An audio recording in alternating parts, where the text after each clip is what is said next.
सुग्रीव द्वारा बाली को मनाने और वाली द्वारा अपने निष्कासित होने का वर्णन। सुग्रीव कहते हैं, तदनंतर क्रोध से आविष्ट तथा विक्षुब्ध होकर आए हुए अपने बड़े भाई को उनके हित की कामना से मैं पुनः प्रसन्न करने की चेष्टा करने लगा। मैंने कहा, अनाथ नंदन, सौभाग्य की बात है कि आप सकुशल लौट आए और वे शत्रु आपके हाथ से मारा गया। मैं आपके बिना अनाथ हो रहा था। अब एकमात्र आप ही मेरे नाथ हैं। ये बहुत सी तीलियों से युक्त तथा उदित हुई पूर्ण चंद्रमा के समान श्वेत छत्र मैं आपके मस्तक पर लगाता और चंवर डुलाता हूं। आप इन्हें स्वीकार करें। वानर राज, मैं बहुत दुखी होकर 1 वर्ष तक उस बिल के दरवाजे पर खड़ा रहा। उसके बाद बिल के भीतर से खून की धारा निकली। द्वार पर वह रक्त देखकर मेरा हृदय शोक से उद्विग्न हो उठा और मेरी सारी इंद्रियां अत्यंत व्याकुल हो गईं। तब उस बिल के द्वार को एक पर्वत शिखर से ढककर मैं उस स्थान से हट गया और पुनः किष्किंधापुरी में चला आया। यहाँ विषाद पूर्वक मुझे अकेला लौटा देख पुरवासियों और मंत्रियों ने ही इस राज्य पर मेरा अभिषेक कर दिया। मैंने स्वेच्छा से इस राज्य को ग्रहण नहीं किया है, अतः ज्ञानवश होने वाले मेरे इस अपराध को आप क्षमा करें। आप ही यहाँ के सम्मानीय राजा हैं और मैं सदा आपका पूर्ववत सेवक हूँ। आपके वियोग से ही राजा के पद पर मेरी यह नियुक्ति की गई थी। मंत्रियों, पुरवासियों तथा नगर सहित आपका यह सारा अकंटक राज्य मेरे पास धरोहर के रूप में रखा था।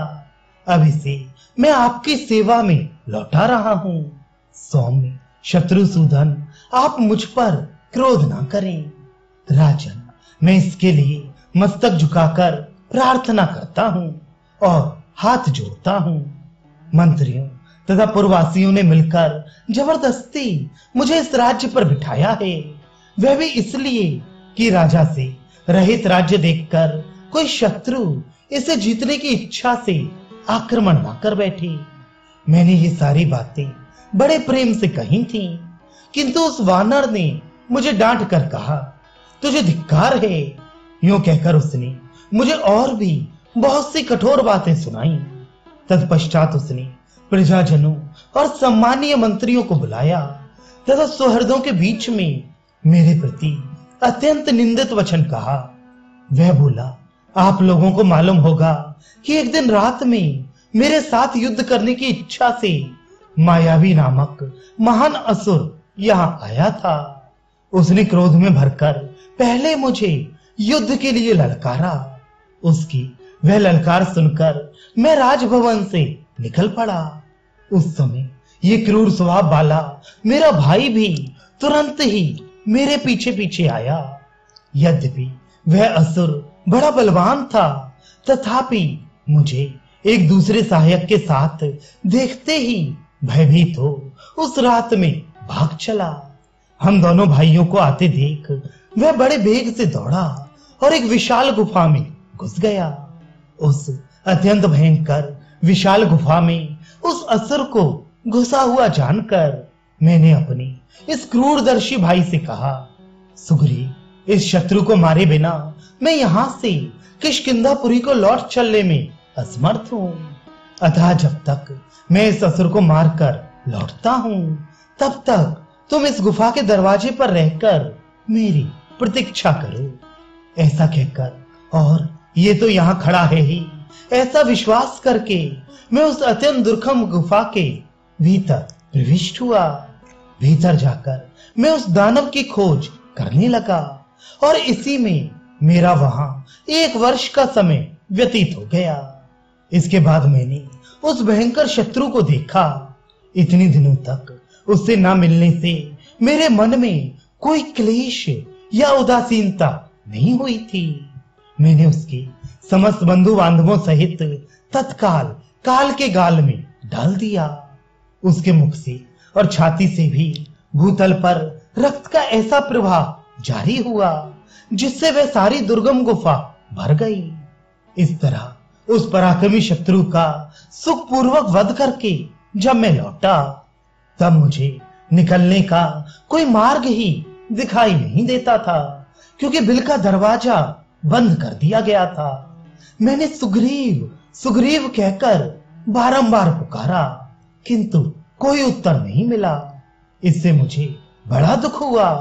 मैंने बारंबार लात मारकर किसी तरह उस पत्थर को पीछे की ओर ढकेला। इसके बाद गुफा द्वार से निकलकर यहाँ की राह पकड़े मैं इस नगर में लौटा हूँ। ये सुग्रीव ऐसा क्रूर और निर्दयी है कि इसने भ्रात प्रेम को भुला दिया और सारा राज्य अपने हाथ में कर लेने के लिए मुझे उस गुफा के अंदर बंद कर दिया था। ऐसा कहकर वानर राज वाली ने निर्भयता पूर्वक मुझे घर से निकाल दिया। उस समय मेरे शरीर पर एक ही वस्त्र रह गया था। रघुनंदन, उसने मुझे घर से तो निकाल ही दिया, मेरी स्त्री को भी छीन लिया। उसके भय से मैं वनों और समुद्रों सहित सारी पृथ्वी पर मारा मारा फिरता रहा। अंतोगत्वा मैं भार्या हरण के दुख से दुखी हो इस श्रेष्ठ पर्वत ऋष्यमुख पर चला आया, क्योंकि एक विशेष कारणवश वाली के लिए इस स्थान पर आक्रमण करना बहुत कठिन है। रघुनाथ जी, यहाँ वाली के साथ मेरे वैर पड़ने की विस्तृत कथा है। ये सब मैंने आपको सुना दी। देखिए, बिना अपराध के ही मुझे ये सब संकट भोगना पड़ता है। वीरवर, आप संपूर्ण जगत का भय दूर करने वाले हैं। मुझ पर कृपा कीजिए और वाली का दमन करके मुझे उसके भय से बचाइए। सुग्रीव के ऐसा कहने पर धर्म के ज्ञाता परम तेजस्वी श्री रामचंद्र जी ने उनसे हंसते हुए से यह धर्मयुक्त वचन कहना आरंभ किया। मित्र, ये मेरे सूर्य के समान तेजस्वी तीखे बाण अमोघ हैं, जो दुराचारी वाली पर रोष पूर्वक पड़ेंगे। जब तक तुम्हारी भार्या का अपहरण करने वाले उस वानर को मैं अपने सामने नहीं देखता हूँ, तब तक सदाचार को कलंकित करने वाला वह पापात्मा वाली जीवन धारण कर ले। मैं अपने ही अनुमान से समझता हूँ कि तुम शोक के समुद्र में डूबे हुए हो। मैं तुम्हारा उद्धार करूंगा। तुम अपनी पत्नी तथा विशाल राज्य को भी अवश्य प्राप्त कर लोगे। श्री राम का ये वचन हर्ष और पुरुषार्थ को बढ़ाने वाला था। उसे सुनकर सुग्रीव को बड़ी प्रसन्नता हुई। फिर वे बहुत ही महत्वपूर्ण बात कहने लगे।